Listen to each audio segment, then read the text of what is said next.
Hello दोस्तों, स्वागत है आपके अपने YouTube channel AK study note में। आप सभी दोस्तों का मैं अमित शुक्ला बहुत बहुत स्वागत करता हूं।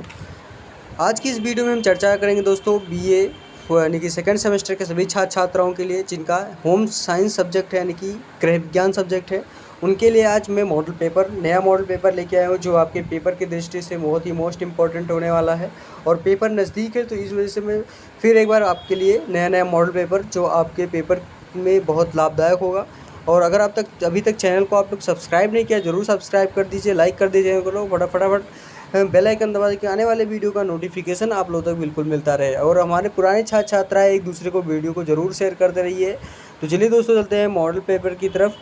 यहाँ दोस्तों कुछ इस तरीके से आपका मॉडल पेपर है और मॉडल पेपर में आपको ये सारी चीज़ें हम बताएंगे जैसे जैसे आपके पेपर में प्रश्न पूछा जाएगा। और मॉडल पेपर के ज़रिए मैं आपको बहुत कुछ सिखाने का प्रयास करूँगा। इसमें आपको लिखने का, पढ़ने का और सबसे बड़ी बात समय सारणी क्लियर हो जाती है कि कितने समय में आपको कैसे क्वेश्चंस को तैयार करना है, कैसे लिखना है। तो ये सारी चीज़ें आपको यहाँ से करके लिखना है। तो दोस्तों वीडियो को अंत तक आपको ज़रूर देखना होगा क्योंकि ये सारे प्रश्न आपके लिए बहुत ही वैल्यूएबल है। अब आपका आता है बीए सेकेंड सेमेस्टर होम यानी कि गृह विज्ञान होम साइंस। प्रश्न पत्र आपका दिया है कि वस्त्र विज्ञान एवं परिधान तथा पारिवारिक संसाधन प्रबंधन का परिचय। टाइम आपका 2 घंटे निर्धारित कर दिया गया है। खंड आ से आपको सभी प्रश्न करने होते हैं और प्रत्येक प्रश्न का जो आंसर है वो आपको 50 शब्दों में देना है। पहले का फर्स्ट प्रश्न है कि वस्त्रों का मानव जीवन में महत्व बताएं, यानी कि जो वस्त्र है वो मानव जीवन में किस प्रकार महत्व है, तो वो आपको यहाँ पे लिखना है। अब इसमें आपका आता है जैसे वस्त्रों का जो मानव जीवन के लिए में महत्व है उसके बारे में लिखना होगा। तो लिखेंगे आप लोग इसमें कि वस्त्रों का महत्व निम्नलिखित है, कुछ बिंदु बताए गए हैं। फर्स्ट नंबर यहाँ पे आपको निर्धारित किया गया है, इसमें लिखेंगे आप लोग कि व्यक्ति वस्त्रों के द्वारा अपनी संपन्नता को प्रदर्शन कर सकता है, जो संपन्नता है उसको प्रदर्शित करता है। सेकेंड नंबर है कि वस्त्र न केवल शरीर को आवरण प्रदान करते हैं बल्कि सौंदर्य वृद्धि भी में भी सहायक होते हैं। थर्ड नंबर यहाँ पे आपको दिया गया है कि वस्त्र व्यक्तित्व को प्रभावित करते हैं। व्यक्ति के व्यक्तित्व को प्रभावशाली बनाने में भी वस्त्र महत्वपूर्ण भूमिका निभाते हैं।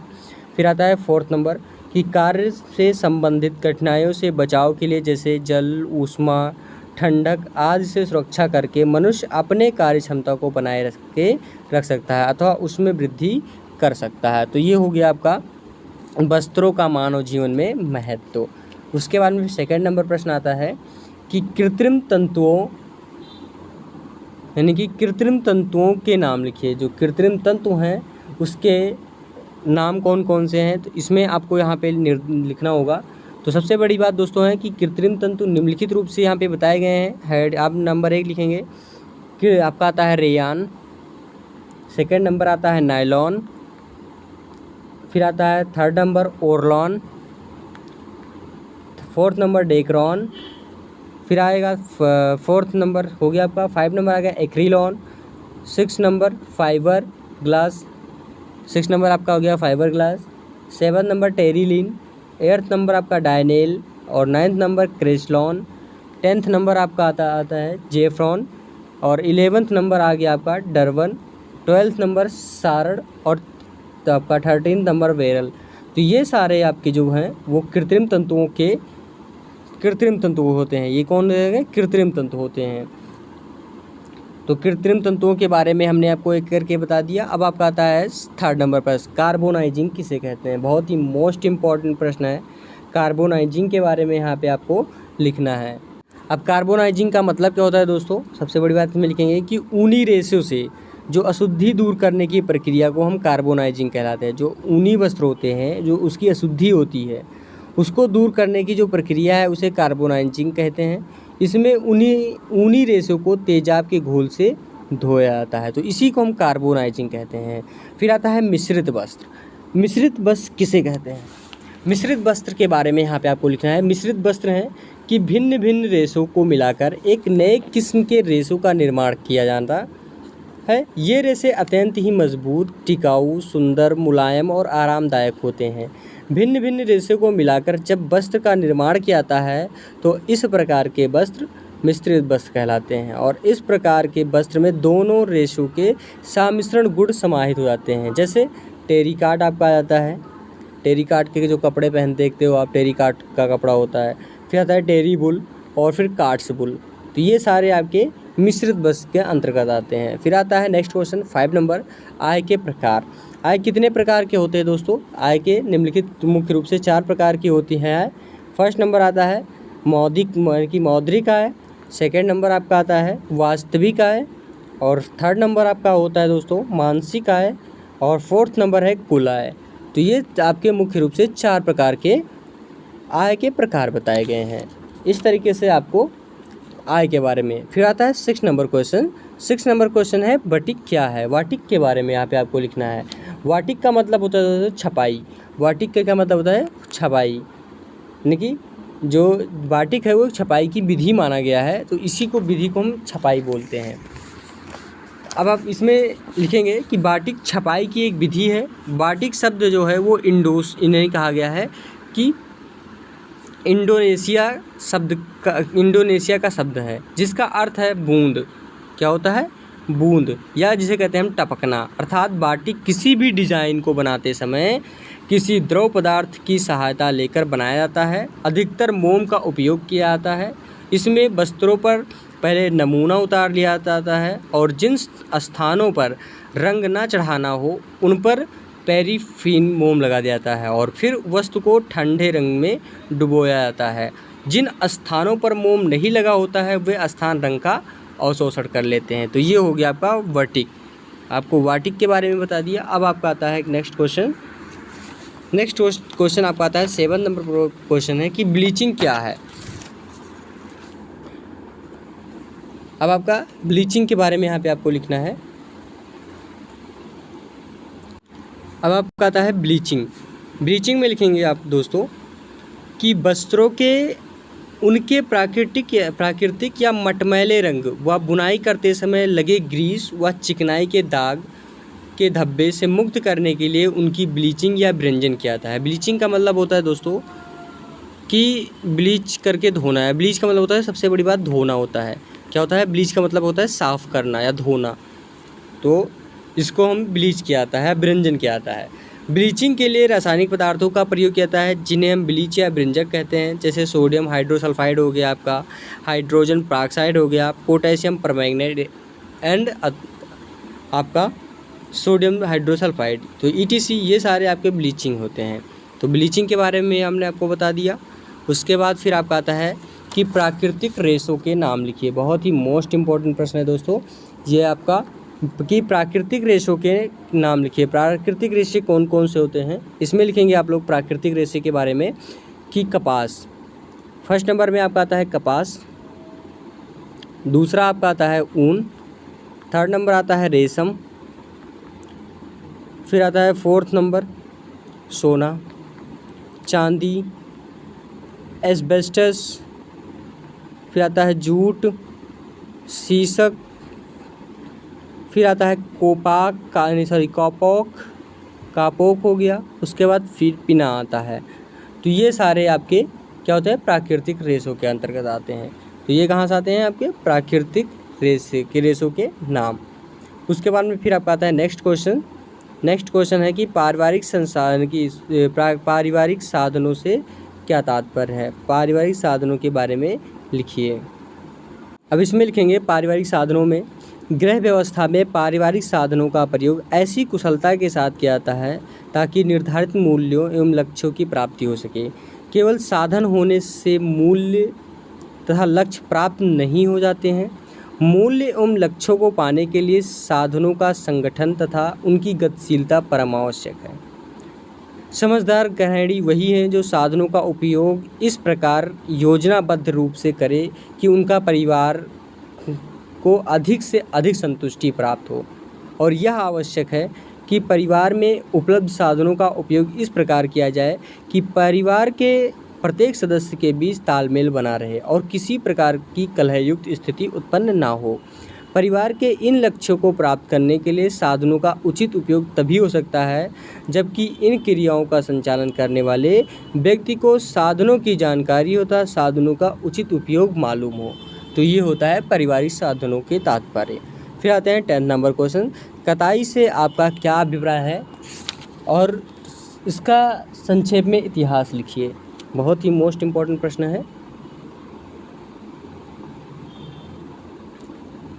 इसमें लिखेंगे आप लोग कि वस्त्र निर्माण की पहली प्रक्रिया में तंतु की कताई आती है। जो वस्त्र का निर्माण होता है और उसकी जो पहली प्रक्रिया होती है वो तंतु की कताई का पहला वर्क है। तंतु विशेष रूप से प्राकृतिक तंतु नन्हे नन्हे टुकड़ों के रूप में होते रहते हैं और इन्हें एक दूसरे के पास रखते हुए आपस में बांट लिया जाता है। बटाई की क्रिया जैसे जैसे आगे बढ़ती है धागा तैयार होता जाता है। वो अपक को सामग्री से धागा खींचने, बटाई व धागा काटकर तैयार करने की क्रियाएं समकालीन रूप से चलने वाली क्रियाएं हैं। इन क्रियाओं के फलस्वरूप प्राप्त धागे को ताने व बाने के रूप में गूंथकर वस्त्र का निर्माण किया जाता है। फिर आता है कताई का इतिहास। क्या आता है कताई का इतिहास? इसमें आप लोग लिखेंगे कि प्रारंभ में सूत कताई का कार्य बिना किसी यंत्र का प्रयोग किए केवल हाथों द्वारा किया जाता था। धागा बनाने से पूर्व मनुष्य हरी लंबी घासों या लताओं को बांटकर कई वस्तुओं जैसे टोकरी, रस्सी व चटाई आदि में बनाया करते थे। धीरे धीरे इसी अनुभव का प्रयोग करके उसे वस्त्र बनाने की प्रेरणा मिली। अतः बिना अधिक परिश्रम के तथा कम समय में धागा तैयार करके वस्त्र बुना जाने की आवश्यकता महसूस की गई। तो ये हो गई कताई का अभिप्राय और उनका जो इतिहास था उसके बारे में। उसके बाद फिर आपका आता है खंड बा, यानी कि खंड आ से हमने आपको एक एक प्रश्न सारे करके बता दिए। तो दोस्तों हम आपके साथ अगर इतना कुछ करते हैं तो आपको केवल एक सब्सक्राइब और एक लाइक तो ज़रूर बनता है दोस्तों। और फटाफट लाइक कर दें, चैनल को ज़रूर सब्सक्राइब कर दीजिएगा और एक दूसरे को वीडियो को ज़रूर शेयर करते रहिए दोस्तों। फिर आता है खंडबा। खंडबा में आपको केवल 4 प्रश्न करने हैं और प्रत्येक प्रश्न का आंसर 150 शब्दों में देना है। अब इसमें लिखेंगे कपास की विशेषताएँ। कपास की विशेषताएँ निम्नलिखित रूप से दिया है। फर्स्ट नंबर आता है संगठन। संगठन में आपका है कि कपास का तंतु मुख्यतः सेल्यूलोज रेशों से बना होता है जिसमें 82 से 90% तक जलांश तथा 5 से 8% तक अन्य प्राकृतिक अशुद्धियाँ पाई जाती हैं। सेकंड नंबर आता है इनका रचना व रूप। सेकंड नंबर होता है इनका रचना व रूप, जिनमें आता है अणुबीज यंत्र द्वारा देखने से प्रतीत होता है कि कपास का तंतु चपटा बल खाए फीते के समान रहता है और जब यह कच्चा होता है तो बनावट में नली के समान होता है। फिर आता है थर्ड नंबर लंबाई और व्यास। इसके लंबाई व्यास साधारणतः लंबे कोयों वाली कपास का व्यास अत्यधिक सुंदर होता है। तंतु के व्यास में 12 से 20 माइक्रोन की विभिन्नता पाई जाती है। फिर आता है फोर्थ नंबर रंग। समस्त प्राकृतिक तंतुओं में कपास का तंतु जो है सर्वाधिक सफ़ेद रंग का होता है, किंतु कच्ची कपास में नाइट्रोजन आदि के तत्व होने के कारण उसका रंग भूरापन लिए हुए होता है। फिर आता है 5 नंबर स्वच्छता। कपास का तंतु दूसरे चिकने तंतुओं जैसे रेशम, लिनन तथा रेयान के समान तो स्वच्छ नहीं होता, किंतु अन्य तंतुओं की अपेक्षा उसकी धुलाई अत्यधिक सरलतापूर्वक की जा सकती है। फिर आता है 6 नंबर रगड़ का अभाव। सूती वस्त्र अत्यधिक मजबूत होते हैं तथा भीगे रहने पर इनकी मजबूती और भी बढ़ जाती है और इन पर किसी भी अवस्था में रगड़ने यानी यहाँ तक कि पीटने पर इनका कोई भी प्रभाव यहाँ पे नहीं पड़ता है। फिर आता है 7 नंबर संकुचन। मौलिक रूप से कपड़ा यानी कि कपास के रेशे सिकुड़ते नहीं हुए स्थिर रहते हैं, परंतु वस्त्र निर्माण के समय खींचातान तथा प्रस्कृत पर परिसज्जा की विधियों के प्रभाव से कभी कभी तैयार वस्त्र पानी में डालने पर सिकुड़ जाते हैं। इसका नाम फिर आता है ब्लीच का प्रभाव। ब्लीच के प्रभाव में आप लिखेंगे श्वेत यानी कि सूती वस्त्रों को आसानी से बिना किसी डर के ब्लीच किया जा सकता है और इन पर किसी प्रकार के ब्लीच प्रयोग की जा सकती हैं। उसके बाद फिर आपका आता है नेक्स्ट क्वेश्चन ताप का प्रभाव। कपास के रेशे में अन्य सभी रेशों की अपेक्षा ताप सहन क्षमता अधिक होती है। 300 डिग्री फ़ारेनहाइट तक ताप के पहुंचने के बाद सूती वस्त्र झुलसने लगता है तथा 475 डिग्री फ़ारेनहाइट तक पहुंचने पर जलने लगता है। यह क्या होता है? ज्वलनशील है और कागज़ के समान जलता है। उसके बाद फिर आता है 11 नंबर प्रकाश एवं ताप का प्रभाव। प्राचीन वस्त्रों की सुरक्षा के लिए उन्हें एसिड प्रूफ कागज़ में पैक करके रखना चाहिए। कपास का रेशा लगातार सूर्य की किरणों के उद्भासन में रहने पर निर्बल पड़ने लगते हैं। उसका फिर आता है फफूंदी का प्रभाव। सूती वस्त्र को आर्द्रावस्था में बहुत दिनों तक बंद स्थान पर रखने पर उनमें फफूंदी लग जाती है और फफूंदी के स्थान पर काली चित्तियाँ पड़ जाती हैं। वस्त्र गल जाता है। फफूंदी वाले वस्त्र से दुर्गंध आने लगते हैं। मांड वाले वस्त्र में फफूंदी भी और भी जल्दी लगती हैं। तो ये था सारे आपके कपास की विशेषताएं। उसके बाद फिर आपका आता है नेक्स्ट क्वेश्चन आपका दिया गया है कि कताई की विधियां कौन कौन सी हैं। बहुत ही मोस्ट इम्पॉर्टेंट है। अब आपका आता है कताई की विधियां कौन कौन सी हैं। कताई की विधियां निम्नलिखित हैं। फर्स्ट नंबर यहाँ पे दिया गया है हस्तचलित विधि हो गया। सेकंड नंबर आता है यांत्रिक कताई। थर्ड नंबर आता है रासायनिक कताई। फर्स्ट नंबर में आपको लिखेंगे हस्तचलित कताई में तकली द्वारा प्रारंभ में सूत कताई का कार्य बिना किसी यंत्र का प्रयोग किए केवल हाथों द्वारा किया जाता था, परंतु हाथ में धागा बटने एवं काटने में अधिक श्रम एवं समय लगता। उसी समय तकली का आविष्कार हुआ। फिर आता है सेकंड नंबर चरखा द्वारा। हथकरघा केंद्रों पर सूत काटने के लिए चरखों का प्रयोग किया जाता है। चरखों द्वारा अत्यंत बारीक व सूक्ष्म धागे काटे जाते थे। फिर आता है सेकंड नंबर यांत्रिक कताई। सेकंड नंबर है यांत्रिक कताई में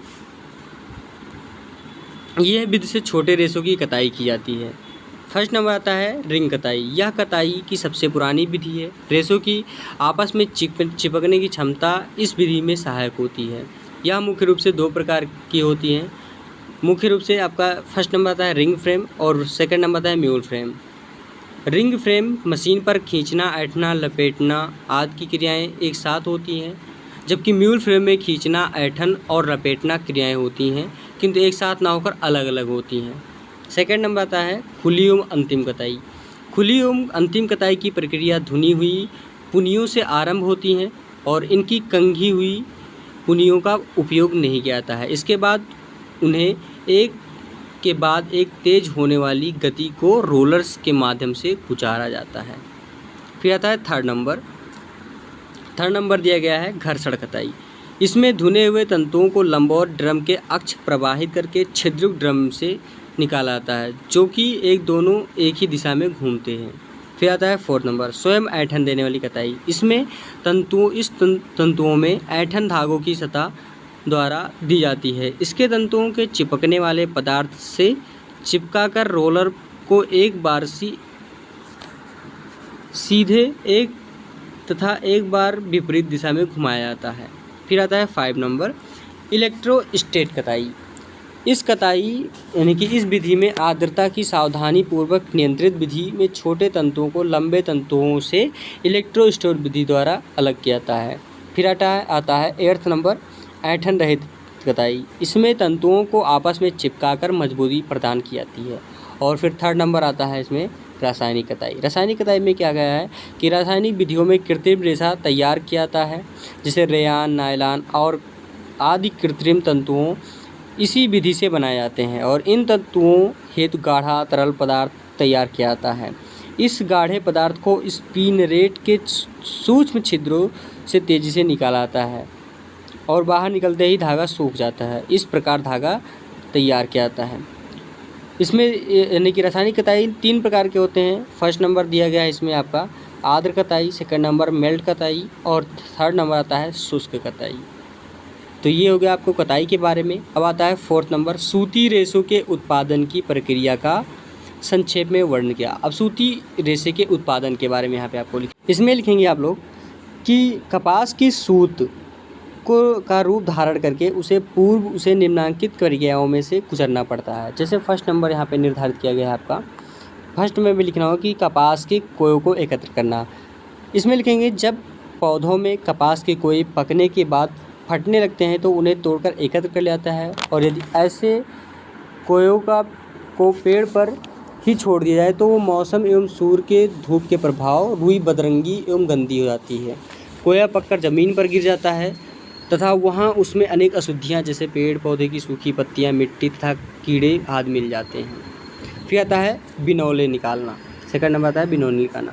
वह प्रक्रिया जिसके द्वारा बिनौलों को कपास से अलग कर दिया जाता है। यह कार्य मशीनों द्वारा किया जाता है और इस मशीन में बड़ी बड़ी दांतदार आरियाँ लगी होती हैं और इनके तेज़ी से घूमने पर रुई उसमें फंसती जाती हैं और दूसरे तरफ जाकर एकत्रित होती रहती हैं, जिससे अशुद्धियाँ पृथक हो जाती हैं।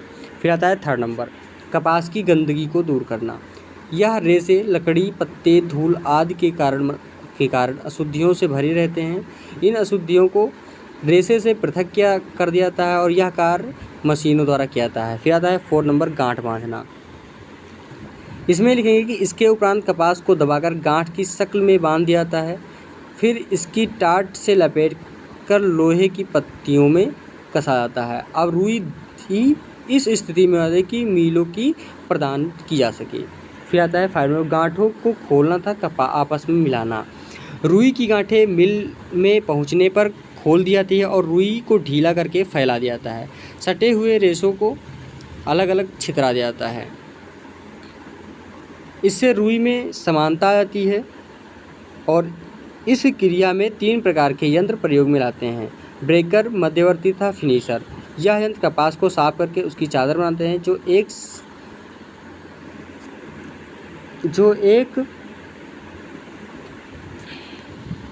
एक इंच मोटी और 20 सेंटीमीटर चौड़ी तथा 20 किलोग्राम का वजन की जाती है। फिर आता है 6 नंबर, रुई को धुलना। इस समय तक चादरों में कुछ न कुछ अशुद्धियाँ रह जाती हैं और इन अशुद्धियों को निकालने के लिए रेशों को सुलझाना, इन्हें समांतरण करना और उनका आवश्यक धुनाई की प्रक्रिया द्वारा किया जाता है। तो ये हो गया धुनाई की के बारे में। उसके बाद में फिर आपको आता है नेक्स्ट क्वेश्चन।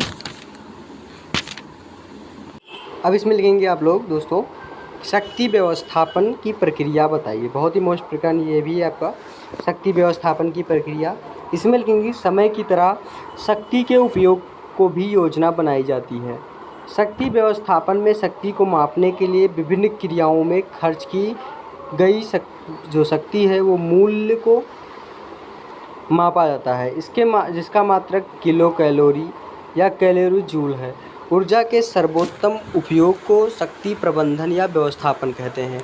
शक्ति व्यवस्थापन हेतु ध्यान देने योग्य बातें हैं, जैसे फर्स्ट नंबर में आता है, प्रातःकाल के समय व्यक्ति में ऊर्जा की मात्रा अधिक रहती है, अतः यह कोशिश करनी चाहिए कि ज़्यादा से ज़्यादा काम सुबह के लिए समय की जाए।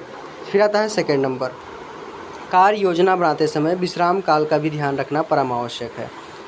फिर आता है थर्ड नंबर कि कार्य में रुचि लेने से मानसिक थकान से बचा जा सकता है। फिर आता है 4 नंबर कि विश्राम काल के साथ मनोरंजन पर भी ध्यान देना आवश्यक है। फिर आता है 5 नंबर, यह निरीक्षण करना आवश्यक है कि किस कार्य को किस तरीके से करने पर थकान कम लगेगी। फिर आता है 6 नंबर कि परिवार के सदस्यों को भी कार्य में रुचि लेने के लिए और अपना योगदान देने के लिए प्रोत्साहित करना चाहिए ताकि कार्य समय से संपन्न हो सके और थकान का अनुभव बहुत कम हो। तो ये होता है शक्ति व्यवस्थापन की प्रक्रिया। उसके बाद फिर आपका आता है 6 नंबर क्वेश्चन। 6 नंबर क्वेश्चन थी थकान क्या है, इसके प्रकार बताइए। अब इसमें लिखेंगे थकान के बारे में। थकान क्या है दोस्तों, लिखेंगे थकान, हेडिंग डालेंगे। इसमें आएंगे शक्ति व्यवस्थापन से थकान का बहुत अधिक महत्व है। यदि कोई व्यक्ति अपनी शारीरिक एवं मानसिक क्षमता में से अधिक कार्य करता है तो ऐसा समय आता है कि जब उसकी कार्य कुशलता में कमी आने लगती है, अंत में वह बिल्कुल भी कार्य नहीं कर पाता है। ऐसी व्यवस्था को थकान कहते हैं। थकान की वजह अभिरुचिकर कार्य जो है वो अव्यवस्थित रूप से कार्य करना भी होता है। अब थकान के प्रकार, थकान मुख्य रूप से 2 प्रकार के होते हैं। कौन कौन से? फर्स्ट नंबर तो आता है आपका आता है शारीरिक थकान। शारीरिक थकान में आपका आता है जैसे कि लगातार कार्य करने से शारीरिक शक्ति कम हो जाती है, जिसके कारण व्यक्ति और अधिक कार्य करने में समर्थ नहीं हो पाता है। व्यक्ति की कार्य करने की जो क्षमता है वो कम हो जाती है और काम करने की जो ऊर्जा है वो व्यय होने लगती है। हम जो भी भोजन करते हैं वह ग्लूकोज में परिवर्तित हो जाता है। ग्लूकोज का ऑक्सीजन की सहायता से ऑक्सीकरण हो जाता है और वे कार्बन डाइऑक्साइड यानी कि जल व लैक्टिक अम्ल उत्पन्न हो जाता है। यह क्रिया तब तक होती है जब तक शरीर में ऑक्सीजन की मात्रा पर्याप्त होती है। जब ग्लूकोज का ऑक्सीकरण अपूर्ण रह जाता है तब यह क्रिया लैक्टिक अम्ल की अवस्था में रुक जाती है, जिसे ग्लूकोज हो गया प्लस ऑक्सीजन हो गया, तो टोटल आपका CO2 plus H2O plus lactic acid में आ जाता है। यानी कि प्रत्येक कार्य में जो पश्चात है वो CO2 को हटाना व लैक्टिक अम्ल का ऑक्सीकरण की आवश्यकता हो जाती है। और CO2 तो यानी कि मांसपेशियों के रक्त द्वारा फेफड़ों में पहुंचकर श्वास द्वारा शरीर के बाहर निकाल दी जाती हैं। तो ये होता है आपका शारीरिक थकान में, जिससे मनुष्य थकान का अनुभव करता है, जिससे शरीर की ऑक्सीजन पर्याप्त मात्रा में मिलती रहे और उसे थकान भी महसूस ना हो। विश्राम करने से ऑक्सीजन पर्याप्त मात्रा में मांसपेशियों की जो कोशिकाओं में पहुंच जाती हैं और ऑक्सीकरण की प्रक्रिया पूर्ण हो जाती है। लैक्टिक एसिड में CO2 व जल में परिवर्तित हो जाता है, जो शरीर से बाहर उत्सर्जित हो जाता है और थकान दूर हो जाती है और शरीर को ऊर्जा प्राप्त हो जाती है। फिर आता है सेकंड नंबर, मनोवैज्ञानिक थकान। मनोवैज्ञानिक थकान में जब व्यक्ति को कार्य लगातार करना पड़ता है तो उसकी रुचि कम हो जाती है और उसे कार्य के प्रति आकर्षण नहीं रहता है, वह कार्य से घृणा करने लगता है, उसे कार्य नीरस लगता है और कार्य के प्रति उपेक्षा का भाव उत्पन्न हो जाता है। जब उसे किसी कार्य को करने की विधि नहीं आती है तो ज्ञान, योग्यता व कौशल की कमी से भी थकान होती है। अब जैसे मनोवैज्ञानिक थकान 2 प्रकार की होती है।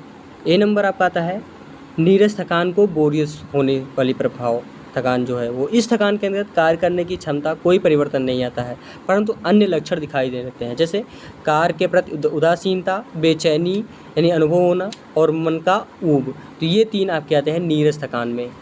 कार्य में रुचि न दिखाना, सोचने समझने की शक्ति कम होना, मस्तिष्क का भारीपन, समय के धीरे धीरे गुजरने का एहसास, उसके बाद फिर कार्य के प्रति रुचि ना हो, घर का वातावरण, लंबी अवधि तक एक समान कार्य ना करना। फिर आता है कुंठाजनक या निराशा से होने वाली थकान। इसमें आता है कि कार्य के प्रति व्यक्ति संतुष्ट न हो, कार्य की सफलता में संदेह हो, कार्य करते समय प्रोत्साहन न दिया जाए,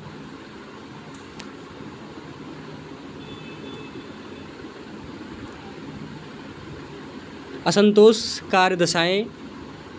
फिर आता है नींद पूरी ना हो, कार्य का भार अधिक होना, अत्यधिक कार्य के सदस्यों द्वारा सहयोग ना देना। तो ये आता है थकान के प्रकार। तो इस तरीके से आपके सेक्शन बी के क्वेश्चन थे। अब आता है खंड सा में कि इसमें केवल 2 प्रश्न करने हैं और प्रत्येक प्रश्न का जो आंसर है वो 4 शब्दों में देना है। 7वां प्रश्न दिया कि रेशों में परखने के लिए किए जाने वाले परीक्षणों का समझाइए। 8 नंबर प्रश्न है कि परिधान रचना के मूलभूत सिद्धांत को स्पष्ट कीजिए। फिर आता है 9th नंबर प्रश्न कि समय व्यवस्थापन प्रक्रिया का वर्णन कीजिए। फिर आता है 10th नंबर प्रश्न कि पारिवारिक आय एवं व्यय से आप क्या समझते हैं। तो ये 2 प्रश्न करके हम आपको अलग से वीडियो बना देंगे, जिससे कि हमने आपको कुछ वीडियो इससे पहले भी बना दिया है और जो आपको हमने क्वेश्चंस नहीं बनाए अपडेट किया है इसका, जैसे पारिवारिक आय हो गया, आपका समय व्यवस्थापन प्रक्रिया हो गई, परिधान रचना हो गया, या रेशों के परखने के लिए जो भी परीक्षण है उसको, ये सारी वीडियो हमने अगर आपको नहीं अपडेट कराए तो ज़रूर अपडेट करा देंगे, क्योंकि नई वीडियो है और नए प्रश्नों के साथ मैं आपको कुछ नए पॉइंट्स के साथ ज़रूर अपडेट करा देंगे। तो दोस्तों अगर चैनल में आप लोग नए हैं तो चैनल को ज़रूर सब्सक्राइब कर दीजिए, प्लस में बेल आइकन दबा दीजिए और लाइक ज़रूर कर दीजिए। और इसी के साथ दोस्तों अगली वीडियो में आपके साथ ज़रूर उपस्थित होंगे। अगर इसका PDF चाहिए तो यूट्यूब के डिस्क्रिप्शन बॉक्स में टेलीग्राम चैनल का लिंक दिया गया है, वहाँ से आप लोग जुड़कर बिल्कुल फ्री ऑफ कॉस्ट PDF प्राप्त कर सकते हैं। तो इसी के साथ दोस्तों हम अगली वीडियो में आपके साथ ज़रूर उपस्थित होंगे। अगर इसको बता देंगे कि आगे इसमें कितने कौन से प्रश्न आपको कैसे लिखना है, तो ये सारी चीज़ें अगली वीडियो में हम ज़रूर बताएँगे। धन्यवाद दोस्तों, जय हिंद।